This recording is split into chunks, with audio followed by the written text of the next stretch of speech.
Day. Happy 46th Lord's Day. At konti na lang. 46. Ano ba? 6 more Lord's Day to go. At tatapos na ang 2023. Papaalam na ulit tayo. Ang bilis, no? Parang kasasabi ko lang na itong gantong introduction, no?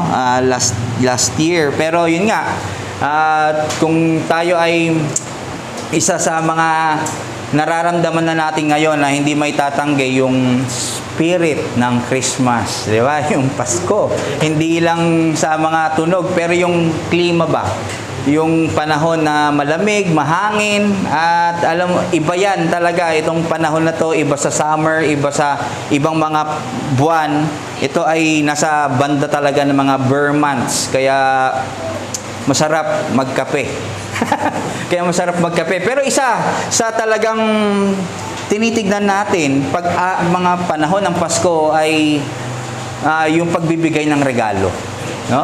Nakita ko nga yung inilawan na dyan sa munisipyo, yung mga bote, ay ano ba yun? Yung mga regalo, yung Christmas tree. So, naging kultura na yon ng mga tao na magbigay ng regalo kahit hindi hinihingi sa kanila, at pagpapakita na kahit papaano ay nagre-reflect talaga doon sa mismong meaning ng Christmas. Medyo na-commercialize na ng maraming mga kumpanya or ng mga lahat ng mundo itong pagbibigay ng trabaho ay ng regalo.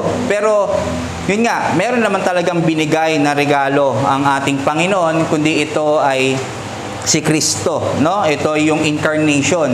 Kung meron tayong maaalala, hindi lang matapos doon sa ating reunion ng mga relatives natin. Kung may maalala pa tayo, ito yung minsan ay naging baby si Jesus Christ, no? Siya ay naipanganak ng isang birhen, no, na babae na si Mary, at doon nagsimula ang history ng kanyang pamumuhay ng may kabanalan. So hindi mula doon sa kanyang pagiging bata sa sabsaban, pinapakita sa atin doon na isa siyang regalo, pero nagsimula talaga ito sa pag-ayaw ng karamihan. No? Talaga naging controversial yung kanyang panganganak, ay pagsilang pa lang, wala nang tumanggap sa kanya, wala nang gusto siyang papatay, di ba? Nakita natin yung mga panahon na yon, at hanggang ngayon marami pa rin ang hindi naman gusto siyang patayin, pero marami pa rin ang galit kay Christ. Itong regalo na to, ito ay most free na ibinigay ng Diyos, pero ito naman din ang most hated na gift ng Panginoon sa mundo. Okay? So parang ganito yung ating pag-uusapan ngayon. Ang ating topic ngayon ay righteousness of God by faith alone in Christ. So, sa Romans 4, 1-12 ang ating passage. Pinapakita rito na ito ay karugtong ng chapter 3 na katatapos lang ni Pablo, na ang chapter 3 ay ito yung pagpapakita ng sagot ni Pablo doon sa problema ng tao. Ito nga ay yung pagiging sila ay makasalanan, at Paul spent almost 3 chapters laying and building his case kung ano ang nature ng tao, at kung ano ang kondisyon ng tao, at kung ano ang hatol ng Diyos at kahahantungan ng tao. Nilinaw niya na ang lahat ay nagkasala, for all have sinned and fall short of the glory of God. At kung lahat ay nagkasala, lahat ay paparusahan ng kamatayan, for the wages of sin is death. At ang puot ng ating Panginoon ay nababantad whenever the gospel is preached. But God, who is rich in mercy, in grace, made a way for sinners through the gospel. Through the preaching of the gospel, hindi lang nare-reveal ang puot ng Diyos sa kasalanan, pero na-reveal din ang katwiran ng Diyos. At ito ay hindi sa pamamagitan ng batas, hindi sa pamamagitan ng pagsunod sa kautusan, pero ito ay sa malayang regalo ng Diyos kaloob na grasya ng Panginoon sa nananampalataya sa kanyang bugtong na anak na si Kristo. Dito nga ay inintroduce at ipinapaliwanag ni Apostol Paul na ang kaligtasan ay hindi sa pagsunod sa batas, kundi ang kaligtasan ay ibinigay ng Diyos ng libre, at ito ay dahil sa kanyang sariling pasya at sa mayamang grasya. Ito ay sa kanyang grasya lamang na maide-declare na matuwid ang isang tao. His righteousness is apart from the law, but rather it is by His grace alone, through faith alone, in Christ alone, for His glory alone. Ito ang regalo ng Diyos sa atin na kung titignan natin ang Christmas, ito ay pagpapakita na totoo itong sinasabi, pinangahawakan nating gospel. Historical, biblical, nangyayari talaga, kaya hindi may tatanggi. No? Hindi maitatanggi na ito ay totoo. Maraming nagsasabi na hindi nabuhay si Christ, hindi siya Diyos, isa lang mang siyang tao. Pero ang ating pinangahawakan ay ang salita ng Panginoon, ang katotohanan na ating pinanampalatayaan ay hindi doon sa mga kathang isip ng mga tao. Sa katotohanan, marami naman talaga na naniniwala na ang salvation ay dahil sa grasya ng Diyos. Di ba? Pag sinabing grace ng Lord, ito, grasya ng Diyos, nasave ako sa grasya ng Diyos. Minsan, nagiging cliche na nga. At kahit anong denomination pa, karamihan tanggap ang grasya ng Lord. Pero dito sa passages natin today, ilalatag ni Paul yung isa sa mga doktrina na naging controversial sa history. Hindi dahil mali ito, pero dahil maraming hindi matanggap ang doktrina na ito. Ito ang doctrine of justification by faith alone. Ito naman ang case na binibring up ni Paul, no, sa readers ng epistle na ito sa Rome. Dinadala ni Paul ang readers sa instrumentality ng Diyos kung paano mailalapat niya ang grasya niya sa isang tao. Yes, ang kaligtasan ay regalo ng Diyos, pero hindi ibig sabihin ang lahat ay makakatanggap nito.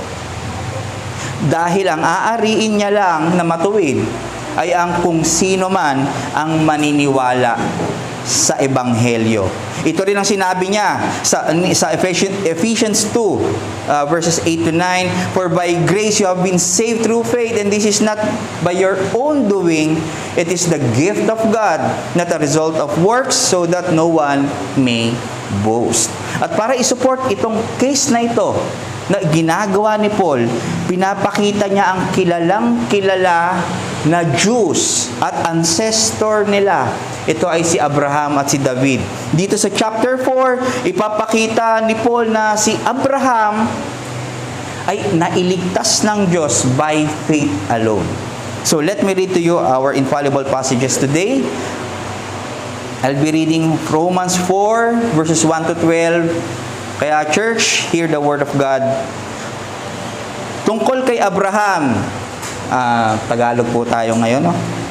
Parang mas may dating pag Tagalog. Ito lang hindi ko sinasabi yung iba. Tungkol kay Abraham na ating ninuno, ano naman ang masasabi natin? Ano ang kanyang karanasan tungkol sa bagay na ito? Kung itinuturing siya ng Diyos na matuwid dahil sa mga nagawa niya, may maipagmamalaki na sana siya. Ngunit wala siyang maipagmamalaki sa paningin ng Diyos. Ano ang sinasabi ng kasulatan? Si Abraham ay sumasampalataya sa Diyos, at dahil dito, siya ay itinuring ng Diyos na matuwid.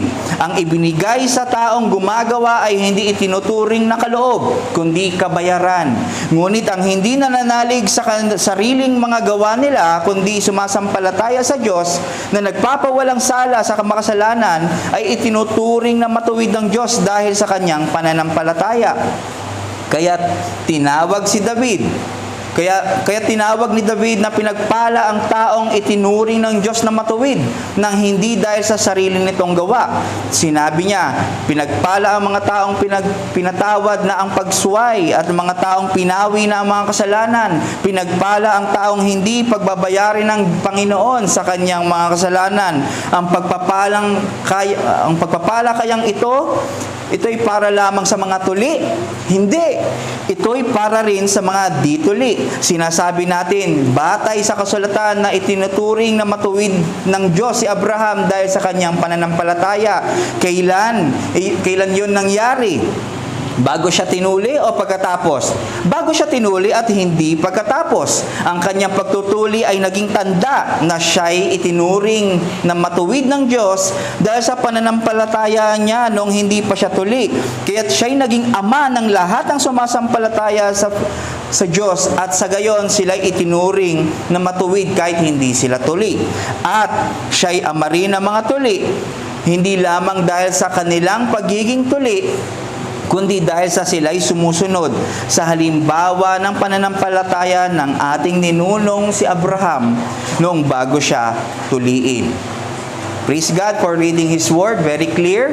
Doon pa lang, na-expose na sa atin, no? Na-expound na sa atin ni Pablo. No? Kaya ngayong umaga, may titignan tayong dalawang mensahe dito. May huhugutin tayong dalawang mensahe at ang aim natin dito sa ating mga mananampalataya, dito sa church, mga miyembro ng SGRBC, na mas lumalim tayo sa pagkilala natin sa Diyos, pagkilala natin sa grace, sa gift na nakuha natin, at kung gaano ka-gracious ang Diyos sa sinners. At upon studying these passages, ay magbigay sa atin ng mas malalim na pagsamba at pasasalamat. At ang pagsunod natin ay driven sa pag-ibig ni Kristo. Magkaroon tayo ng deep desire na pag-mortify natin ng mga kasalanan at patuloy tayong lumapit at lumakad sa katotohanan. Sa mga wala pang pananampalataya, wala pang faith, friends, we are praying na upon hearing this word, ay kilusin din kayo ng Panginoon sa grasya ng Diyos at bigyan kayo ng blessing ng justification by faith in Christ. Alam niyo po, blessing ito. No? Kaya pag sinabing, totoo naman, we are blessed na blessed dahil sa iyo kasi we are justified. Ito ay sinabi ni Paul, ito ay blessing. Kaya kung sasabihin natin we are blessed ones, totoo. Dahil we are justified by faith. Sa Kanya nang galing ang justification, sa Kanya rin galing ang faith, sa Kanya rin ang galing ang repentance. Anong galing sa atin? Kasalanan. Yun ang nararapat, sabi nga ni Edwards. No? So let us dive in sa dalawang mensahe na ito ngayong umaga. Number 1, God justifies sinners by faith alone in the gospel. Binibigyang katwiran ng Diyos ang mga makasalanan sa pamamagitan ng pananampalataya lamang sa Ebanghelyo. So, ang gusto kong i-notice natin dito, Paul is teaching us that justification by faith is an ancient doctrine. Hindi ito bago.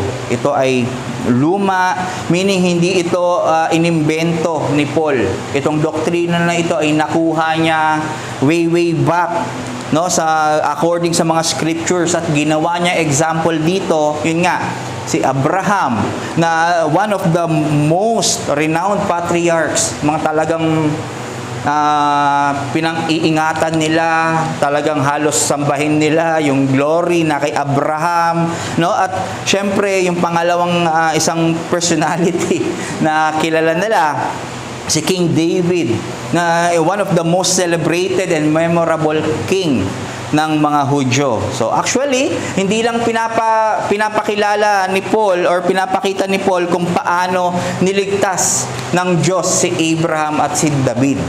Ang ginagawa ni Paul dito, una, binabali niya yung mga maling kaalaman kung ano ang disenyo ng Diyos sa salvation. So, inaayos niya.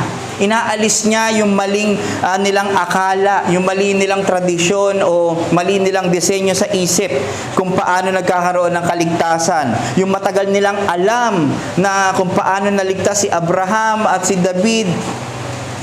Yung sinasabi niya, mali ang mga pinanghahawakan ng mga Hudyo. Okay? At letter B, ang pagpapakita rito ay nakasandal lang si Paul sa Scripture. Na kahit siya ay tinawag ni apostol, tinawag siya as an apostle, ang kinikilala niyang otoridad ay hindi yung sarili niya, kundi yung Scripture pa rin. Hindi niya sinabi sa akin ng Diyos. Narinig ko ang Diyos. Hindi niya sinabi. Pero ito ay kino-quote niya lagi sa Old Testament. At syempre, by the enlightenment of the Spirit. Kaya niya na-exegete ng tama kung ano yung mga bagay-bagay sa Old Testament. Okay? At very effective itong paglalatag ni Paul ng gantong klaseng teaching dahil nako-correct yung mga maling konsepto at mga unbiblical view about justification. Okay? So, una, dito sa number 1, may mga point-point lang ako dito. Yan. Sino ba si Abraham?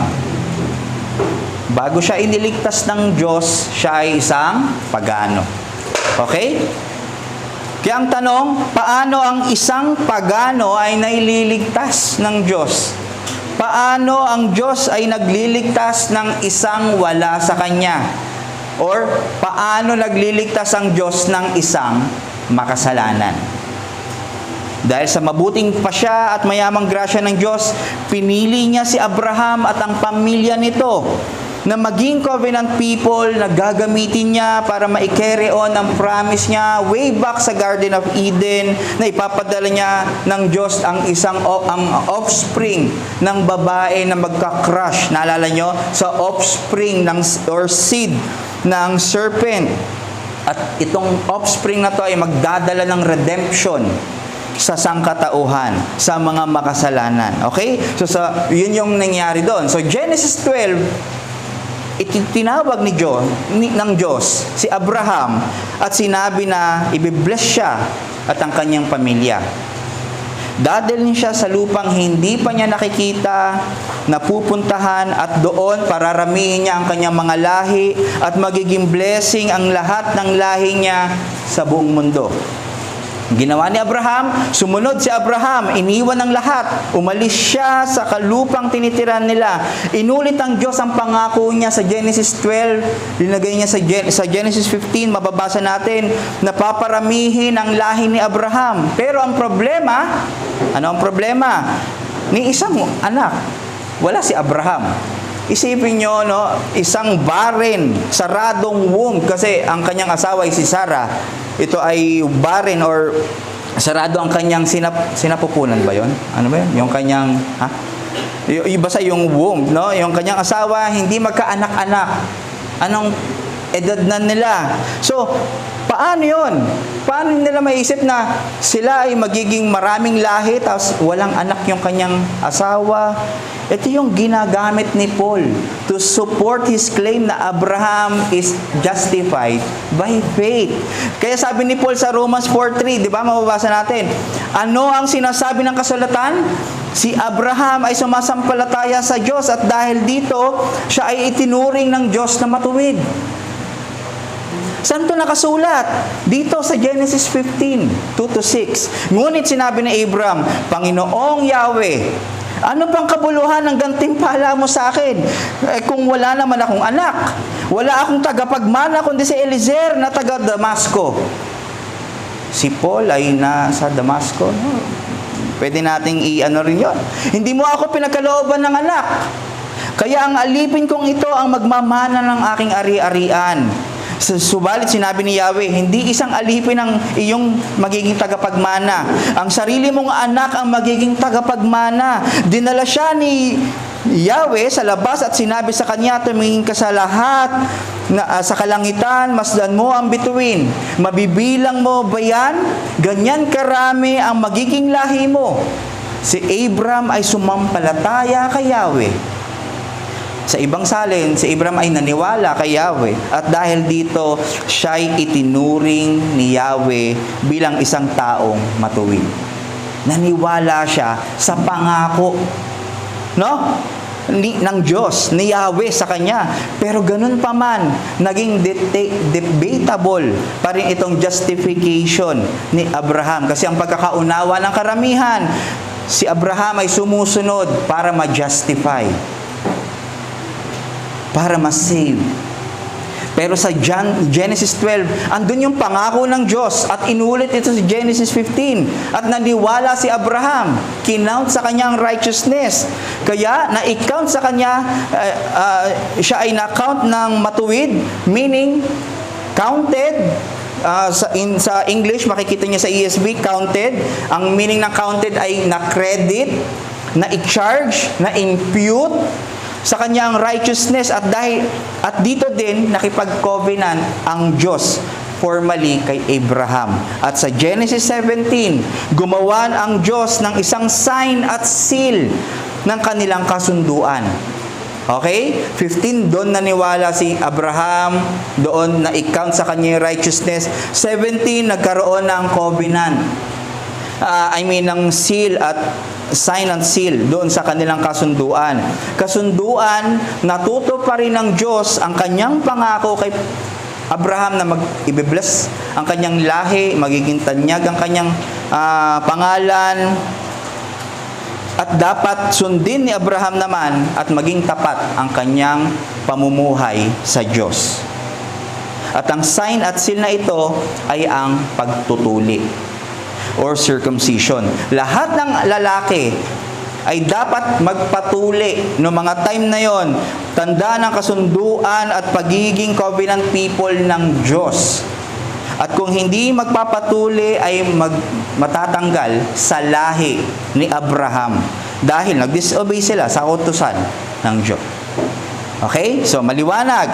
At sa Genesis 22, andito naman yung pag-test ng Diyos sa faith ni Abraham na isasacrifice niya si Isaac. Itong mga big events na ito, pagsunod ni Abraham, lahat ito ay dahil na-count sa kanya na siya ay righteous. Na yung righteousness ni Christ ng Diyos. Meaning, kaya siya sumunod, siya ay matuwid, siya ay saved na. Siya ay naniwala sa pangako ng Diyos at hindi lang basta-basta promise ang pinapanghawakan ni Abraham. Hindi lang siya parang nangako na basta may pangako sa akin. Minsan may gano'n, no? May pangako sa'yo pero hindi detailed, hindi detalyado. Nung nabasa ko to, sabi, o nga no, detalyado kay Abraham ang lahat. Hindi siya blurred. Ang pinanghahawakan ni Abraham dito sa pangako na ito, ay yung pagdating ng Mesaya na magliligtas at magbe-bless sa nation. Ang iniisip niya, yes, from his offspring, pero may certain offspring na magbe-bless sa nation. Mababasa yun sa Genesis 22 verses 58 yata, I think. In a way, naiintindihan ni Abraham itong kanyang paniniwala, itong pangako na to, meaning hindi ito blind faith. Kasi maraming Christian ngayon, ay basta may church dyan, may Diyos, masaya ako, ganun lang. May pangako akong pangawakan, hindi ako i-abandon ng Diyos. Yun ang blind faith. Walang object. Nakita natin? We may say, si Abraham, sa pangako sa Genesis 3:15, yung offspring ng babae, ay pinaniniwalaan niya na darating through him. Through his race. Okay? Ibig sabihin, kadugtong. Nakita niya, Genesis 3:15, magkadugtong. Ito yung sinasabi in-affirm ito ni Jesus Christ. Sa John 8:56, natuwa ang inyong ama na si Abraham nang malaman niyang makikita niya ang araw ng aking pagdating. Nakita niya nga ito at siya nagalak. Nakita ba natin, no? Nakita ba ni Abraham si Kristo ng personal? Hindi. Pero nakita niya yung pangako doon sa Genesis 12:15, ay looking forward kay Kristo. May pagkaunawa sa pangako si Abraham kay Jesus Christ. And we can say na si Abraham ay believer ni Jesus Christ. Same object ng pinanampalatayaan natin ngayon. Hindi siya blurred na pangakong sino si Christ. Kasi sinabi ni Christ no? Nakatingin siya sa kanya, natutuwa na darating yung oras, yung pagdating ko. Hindi niya sinabi na ay may Kristo palang darating. Malabo kasi yung pangako, basta alam ko, pangako lang yan Or, hindi niya sinabi na, basta alam ko may pangako, basta maniniwala lang ako, kahit sino pa yon, na kung sino man yon. Hindi. Alam niya si Jesus Christ yon. Ito yung saving faith o justification na justifying faith ni Abraham. Kilala niya si Kristo at alam niyang darating. At itong pangako na to, hindi lang kay Abraham, ito yung itinuturo niya sa ancestors niya. At makikita natin sa mga Israelites, ito yung pinanghawakan nila na may object. Hindi lang siya mere na pangako, pero ang pangako na yon ay si Messiah, si Jesus Christ. Abraham is looking forward to the day of Jesus Christ. Kung tayo ay looking backward sa day ni Christ, si Abraham ay looking forward. Sinabi rin ito sa Hebrews 11:8-16. Sinabi doon na sumunod si Abraham sa Diyos na sa lugar na di pa niya napupuntahan. Pumunta si Abraham. Pero tinuring ni Abraham na alien pa rin siya doon sa promised land. Stranger pa rin siya na alam ko hindi ito yung pangako sa akin ng Diyos. Meaning, though sumunod siya sa physical, ang anticipation pa rin niya ay spiritual pa rin. Dahil inaasahan niya doon, hindi yung lugar na pagpupuntahan, pero doon sa lugar o lungsod na matatag ang pundasyon. Pagpapakita na higit sa temporal at physical ang tinatanaw ni Abraham na pangako, kundi ang ibibigay ng Diyos sa kanila ay isang eternal na pangako na matatagpuan sa pananampalataya kay Kristo. Sabi nga sa 11:13-16 ng Hebrews, silang lahat ay namatay na may mananampalataya, sila Abraham to. Hindi nila nakamtan ang mga pangako ng Diyos physically.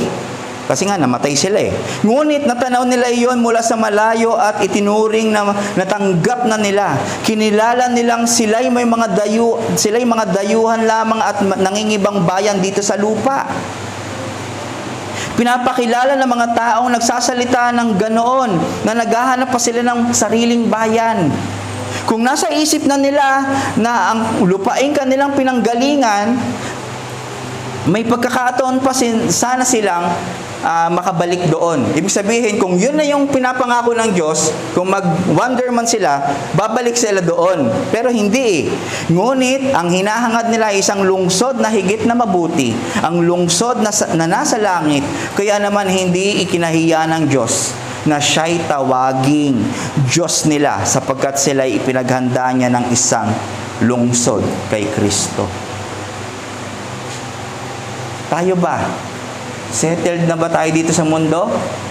O tinitignan natin na isa tayong pilgrim dito? Na nakaset yung ating mga future dito lang? O nakaset ang ating minds sa kalangitan, sa eternal? Ito rin yung sinasabi ni Pedro sa 1 Peter 3:5. Ito ang nagbigay sa atin ng isang buhay na pag-asa na magmamana tayo ng kayamanang di masisira, walang kapintasan, at di kukupas na inahanda ng Diyos sa langit para sa inyo. Sa pamamagitan ng inyong pananampalataya, iniingatan kayo ng kapangyarihan ng Diyos habang hinihintay nyo ang kaligtasang nakahandang ihayag sa katapusan ng panahon. Napakaganda, no? Kumbaga, ligtas na tayo ngayon, pero sinasabi ni Pedro na huwag kayong mag-alala. Kung ano man ang mangyari dyan sa mundo, merong nakahanda para sa inyo. At doon tayo dapat nakatingin sa kung ano yung nakahanda sa atin. Siyempre, hindi yung blessing, pero siyempre doon kay Christ, na lahat ng meron siya, partaker tayo. Una, yung kanyang glorified body, resurrected body. Magkakaroon tayo. In other words, simula pa lang kay Abraham, maliwanag na ang scripture na ang paniniwala sa pangako ay ang pagkakaroon ng righteousness ng Diyos. Hindi dahil sa pananampalataya per se, pero kung sino ang object ng pananampalataya nila. Dapat malinaw yon. At ito si Jesus Christ. Ikaw ba ay may faith? Dahil ikaw ay may faith? Alam mo bang maliligtas ka dahil sa faith mo? O ikaw ay maliligtas dahil nananampalataya ka kay Jesus Christ? Magkaibang bagay po yun. Ang nagliligtas sa atin ay ang ginawa ni Jesus Christ sa cross. Pero para ma-receive natin yon, kailangan natin ng faith. At sinabi rin ni Pablo dito, pangalawa, si Haring David. Romans 4:6-8. Kaya tinatawag ni David na pinagpala ang taong itinuring ng Diyos na matuwid ng hindi dahil sa sarili nitong mga gawa. Sinabi niya, pinagpala ang mga taong pinatawad na ang pagsuway at ang mga taong pinawi na ang kasalanan. Pinagpala ang taong hindi pagbabayari ng Panginoon sa kanyang mga kasalanan. Ang tanong naman natin dito, kung kanina, kung paano nagliligtas ang Diyos ng makasalanan, ang tanong naman dito, paano naman ang Diyos? Paano nagpapatawad ang Diyos sa makasalanan kung ang Diyos ay pinatawad si David at si Abraham at itinuring na matuwid? At hindi pagbabayarin ng kasalanan. Nabasa nyo? Hindi pagbabayarin ng kasalanan. Sino ang pagbabayarin ng Diyos? Nakita nyo yung tanong? Kung pinatawag ng Diyos, pinatawad ng Diyos si David, itinuring na matuwid at hindi na pagbabayarin, sino yung pagbabayarin niya? This supports Paul's case na we are justified by faith pa rin. Bakit? Sa chapter 3, 21-31, inintroduce sa atin yung mga doctrines. Justification, redemption, propitiation. Dito naman, sa portion ni David sa chapter 4, ang i-introduce sa atin ni Paul ay imputation. Pag nabasa natin yung mga counted as righteousness, charge, credit, ito ay patungkol sa imputation. So we learned na hindi nawala ang galit ng Diyos or sa mga makasalanan. Hindi, ito pa rin ay natuloy. Yun nga lang, naibaling sa ibang tao. Meron dapat na pagbabalingan at parurusahan ang Diyos doon sa kasalanan ng tao. Meron dapat mamatay. Kasi ang wages o kabayaran ng kasalanan ay kamatayan eh. So kung hindi ito mangyayari, walang mamamatay doon sa pagkakasala ng tao, walang mamamatay sa kasalanan ni Abraham at ni David, hindi matuwid ang Diyos. Kaya kailangan may mamatay. May magbayad ng mga kasalanan ni Abraham at ni David. Imagine ang judge, meron siyang nililitis na kaso ng isang murder at napatunayan na nagkasala, may ebidensya, 'di ba yung deception, may ebidensya, may nahatulan, meron silang witness, 'di ba? May witness na nakita talaga na patunayan na siya yung gumawa at nahatulan na ng kamatayan. Tapos the next day, itong judge na to pinawalang sala at pinalaya. Ang magiging tanong ng pamilya, sino mananagot sa krimen? Makikita natin na hindi just ang judge na yon. Ganon din ang Diyos. Dapat may managot sa ginawa mo, sa kapwa mo, sa Kanya. Dapat may maparusahan dun sa mga kasalanan na ginawa mo. At dahil sa talino at wisdom ng Diyos, ang ginawa niya ay pinadala niya ang bugtong na anak niya na si Kristo para sumalo ng parusa na yon na ginawa mo, na hindi niya ginawa. Para ma-count sa Kanya yung mga kasalanan mo. Siya ang naparusahan para siya ang humarap sa galit ng Diyos. Na sa Kanya, binuhos ang galit, ang banal na justisya ng Diyos para sa mga taong makasalanan. At ito nga ang imputation. Na by faith in Christ, ma-count sa Kanya ang pagkakasala natin. At ma-count sa Kanya, sa atin, ang mga ginawa ni Kristo na matuwid. Si Christ ay tinreat ng Diyos as if siya yung naging makasalanan. At tayo naman ay tinreat ng Diyos as if tayo ay naging banal at perfect nung tayo ay nabuhay. At magiging perfect pa. Pero nilinis ng Diyos ang ating record. Clarify ko lang. Na-credit sa atin ang righteousness ni Christ. Pero it does not mean na wala na tayong kasalanan sa puso. Ang account natin ay nalinis pero we still sin. At ito nga ang wino-work out sa atin ng Diyos through our sanctification by His Word and Spirit. Kaya ito, means of grace. Huwag natin palalagpasin ang sermon. Dahil ito ay isang major means of grace ng Panginoon para sa ating sanctification. Dito na natin nabubulat-lat or na-expose yung puso natin na, uy, ako yan. Imomortify ko pala. Bawal pala yan sa Diyos. Ay, ako pa yan. Hindi, kala ko tama.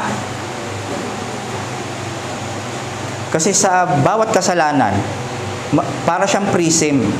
Marami siyang, ang tingin natin ito, kasalanan. Pero pag dito sa isang side na to, hindi natin nakikita, kasalanan din pala. Okay? So, kala natin, ay, kasalanan pala siya. Ito yung blessing natin. Kaya paano na lang kung hindi ganito ang disenyo ng Diyos sa redemption plan? Paano kung nakabase sa atin yung kaligtasan? Paano kung dapat natin itong i-earn?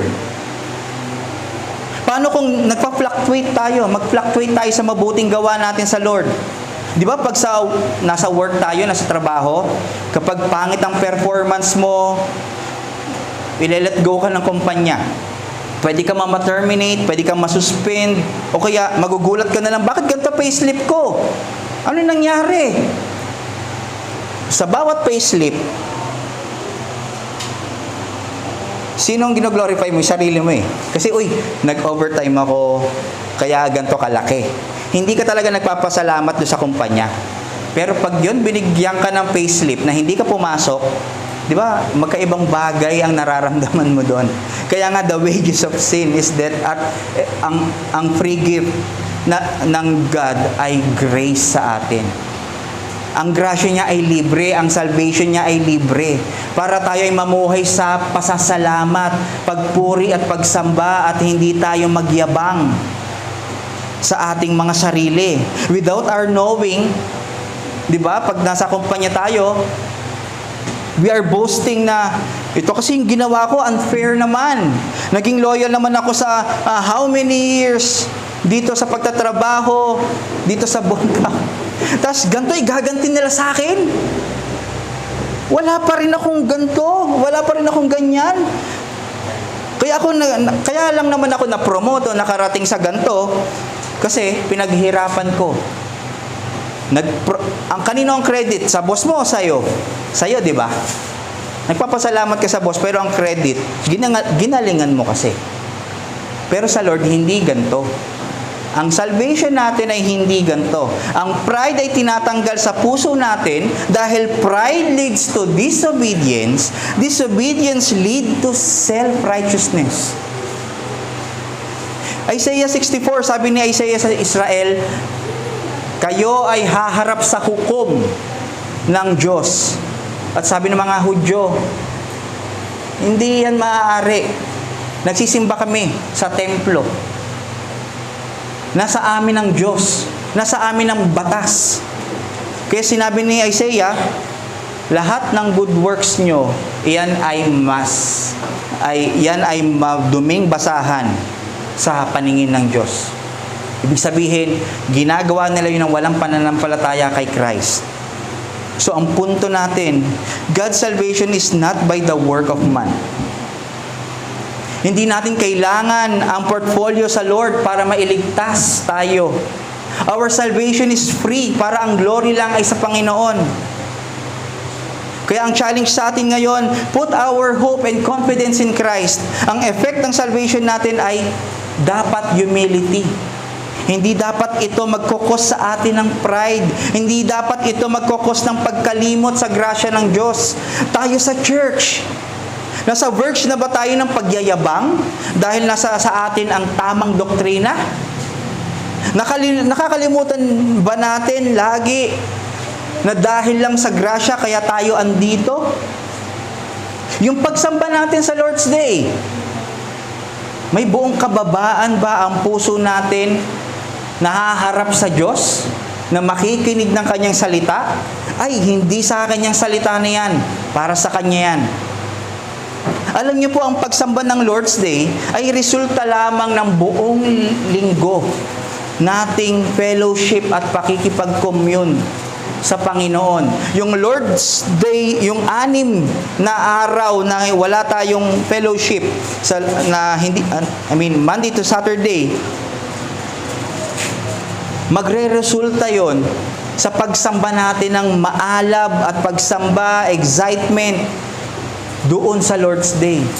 Hindi pwede na excited ka sa Lord's Day at Monday to Saturday, hindi mo man lang binasa ang salita ng Panginoon.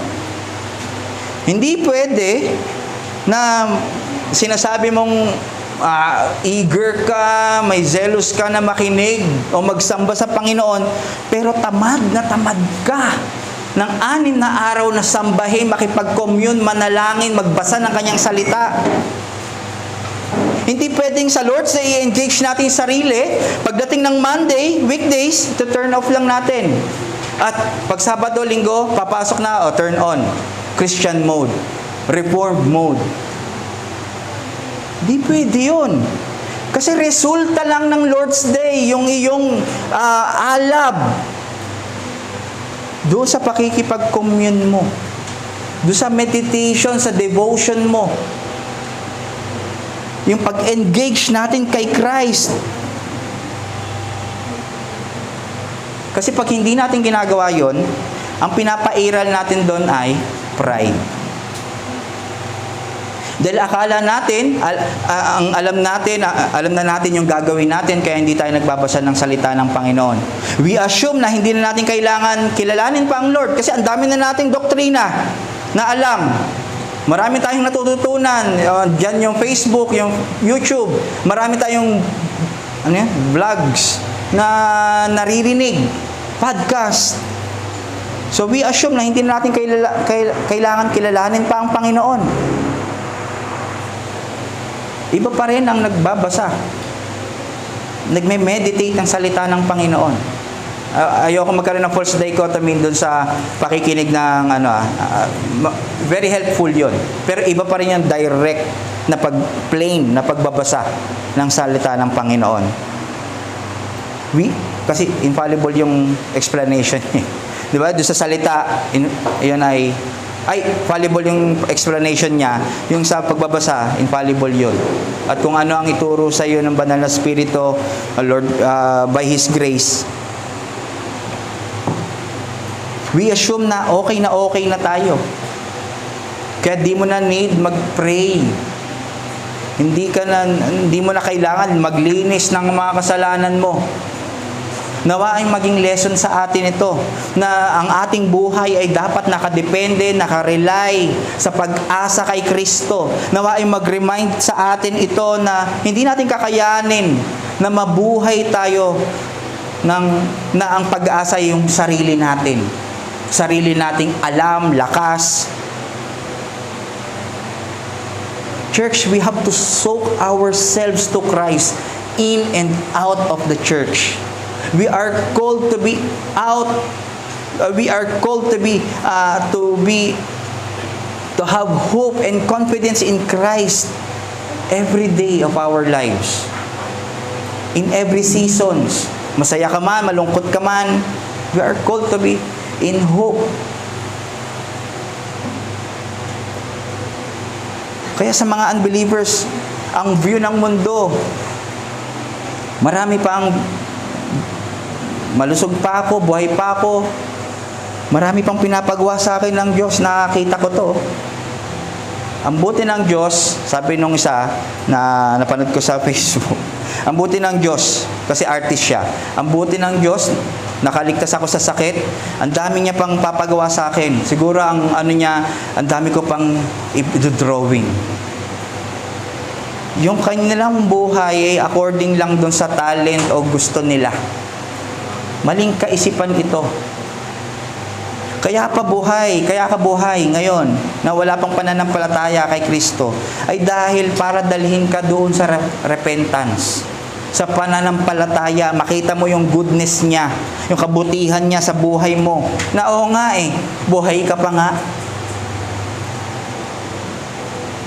Ikaw kaibigan, kung galit, kung alam mong ang galit ng Diyos sa makasalanan at hindi niya pwede mabaliwala ang kasalanan na ginawa mo sa Kanya at sa kapwa mo, dapat may managot niyan.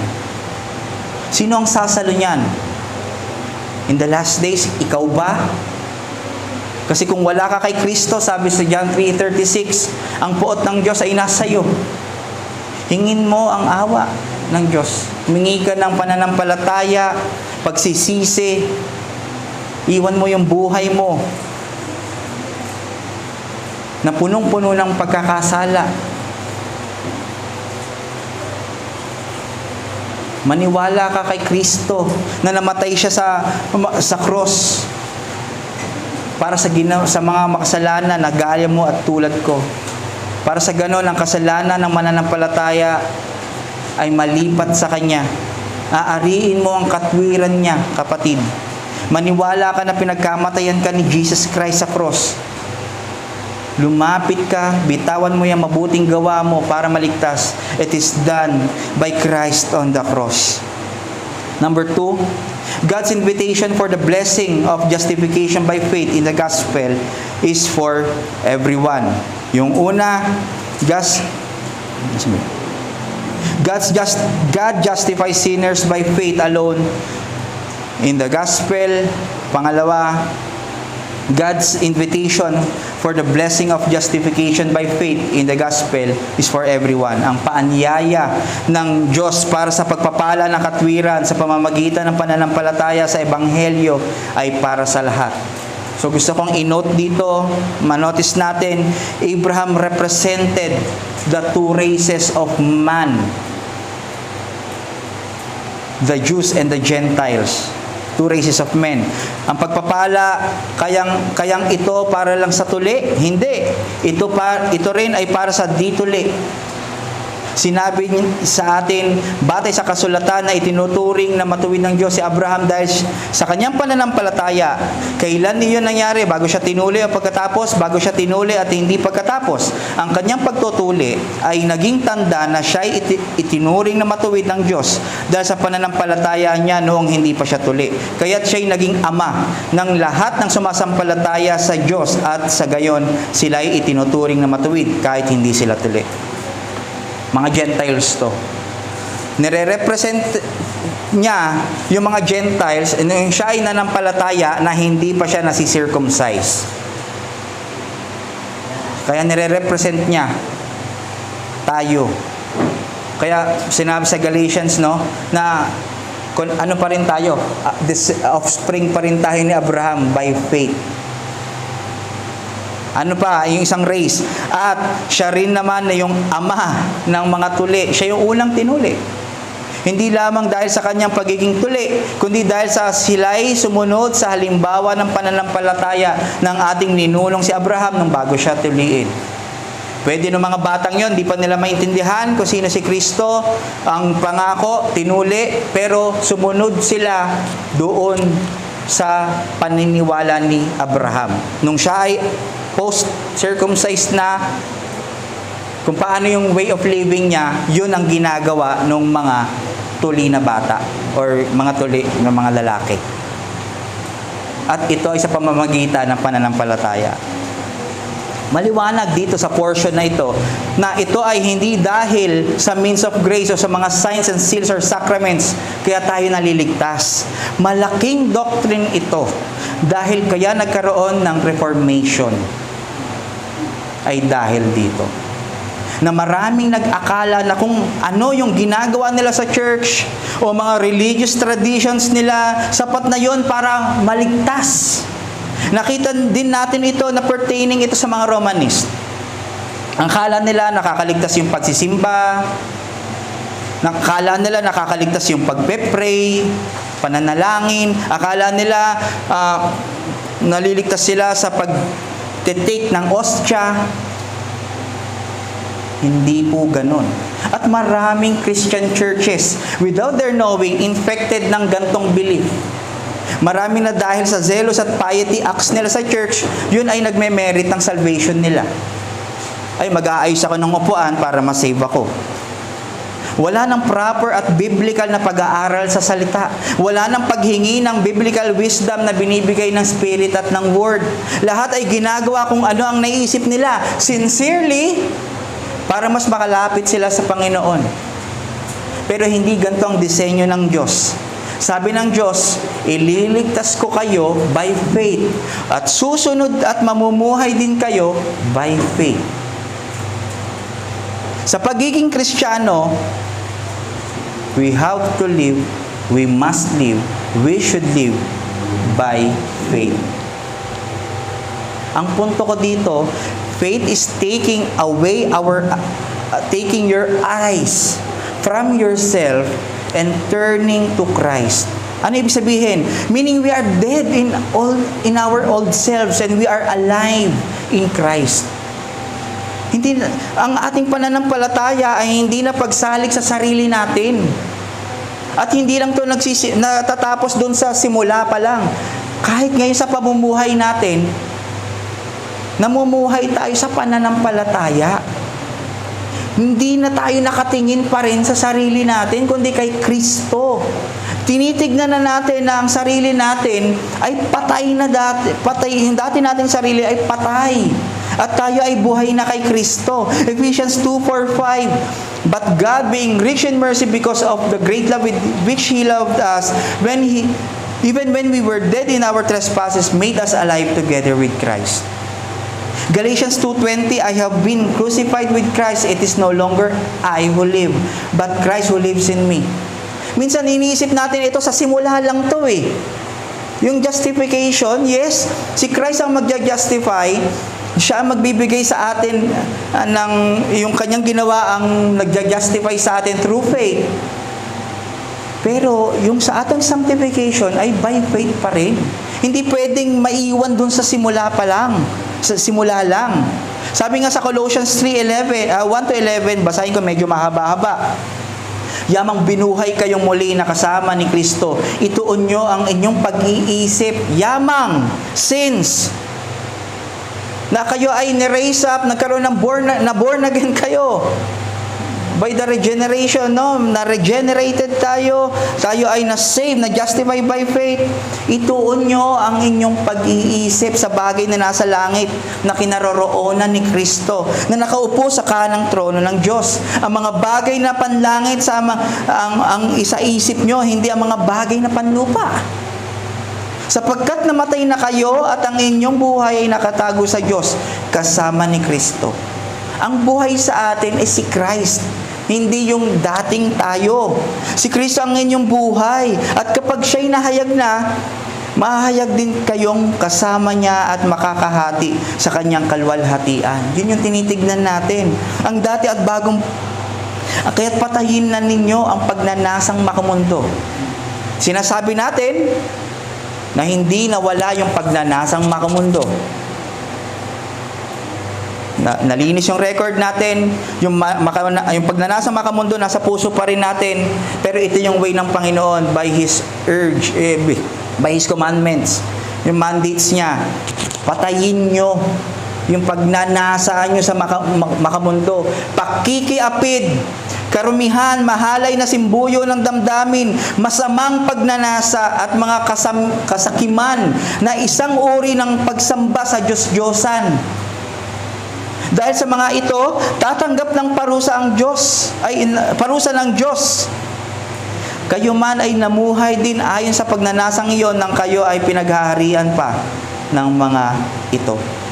Huwag nating isipin na kaya kayo na-save dahil hindi na kayo pinatayin nyo yung yung pamumuhay sa pagnanasa sa mundo.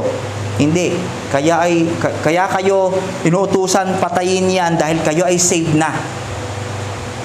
Ngunit ngayon, itakwil nyo na ang lahat ng galit, puot at sama ng loob. Iwasan na ninyo ang panlalait at malaswang pananalita. Huwag kayong magsisinungaling sa isa't isa, sapagkat hinubad na ninyo ang dati nyong pagkatao. Pati ang gawa nito, isinuot nyo ang bagong pagkatao na patuloy na nagbabago at nagiging kalarawan ng Diyos na lumikha sa inyo. Can we reflect ourselves na patuloy ba tayong nagiging kalarawan ng Diyos? Kasi hindi pwede tayong maging kalarawan ng Diyos apart dun sa righteousness robe niya na binigay sa atin. Kaya't sa kalagayang ito, wala nang pagkakaiba ang Griego at ang mga Hudyo, ang tuli at ang hindi tuli, ang dayuhan at ang hindi sibilisado, ang alipin at ang malaya, ngunit si Kristo ang pinakamahalaga sa lahat at siya'y nasa inyong lahat. Ang ganda sa English, Christ all in all. Kaya ang challenge sa atin ngayon, we must live and follow Christ by faith as pilgrims in this world. We must live a blessed life given by God. Paano? By living for our sinned life, for our condemned life, by living our past life.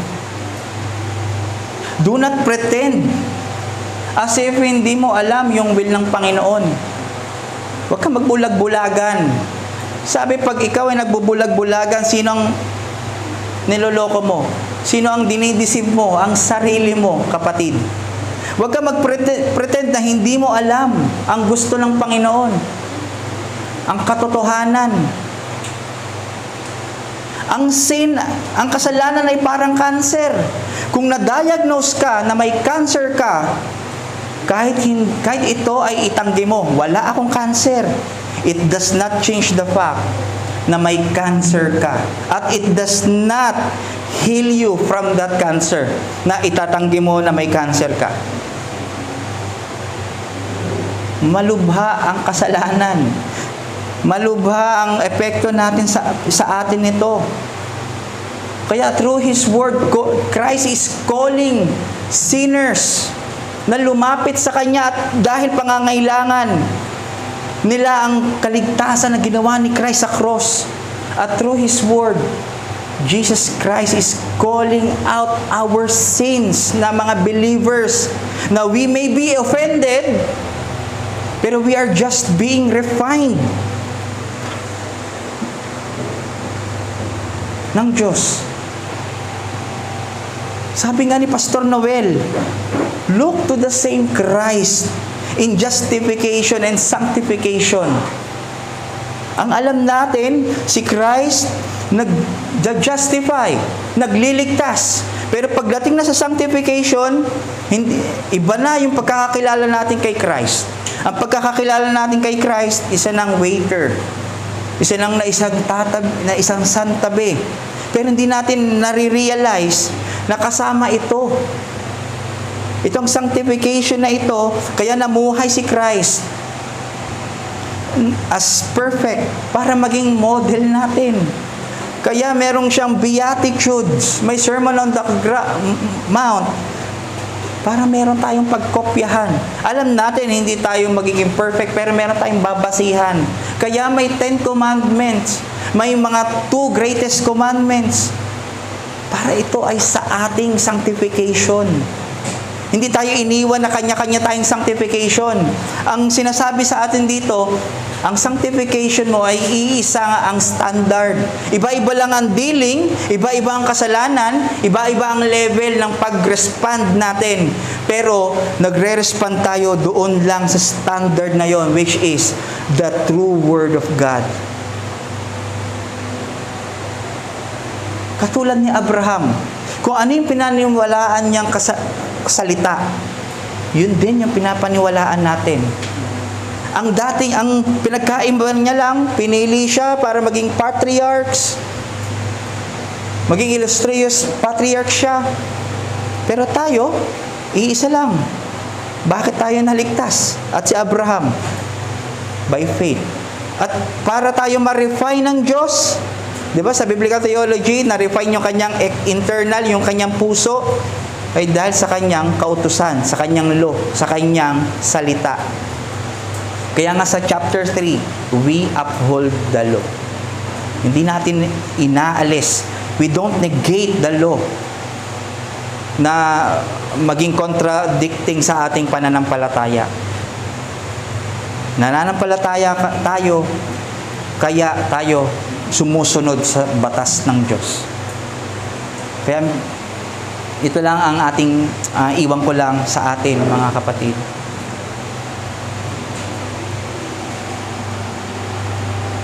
Tayo ay tinawag ng Diyos. Lahat ng sa atin ay sa Kanya. Lahat ng pwede nating ipagmalaki, bago mo ipagmalaki yan, bago mo i-justify yan sa sarili mo, isipin mo na hindi yan aabot doon sa Kanyang kagustuhan. Without faith, apart from faith in Christ, hindi niya tatanggapin ang mga kung anumang bagay na manggagaling sa isang natural na tao. Paano yung kuya? Justified naman na ako Hindi ka mo pwedeng sabihin justified ka, tapos ngayon, nasa sanctified ka. Hindi mo pwedeng sabihin na, yes, you are justified by faith, tapos hindi ka na namumuhay by faith. Magkarugtong po yun. Iisa ang ugat, may bunga dapat. Hindi pwedeng magkaiba. Okay? Don't live a double life, mga kapatid. At kung tayo ay na-convict ng mensahe na ito, magpabago, magpaturo tayo, magpadisiplina tayo. Huwag nating hayaan na madisiplina tayo externally. Padisiplina tayo in secret dun sa Word of God.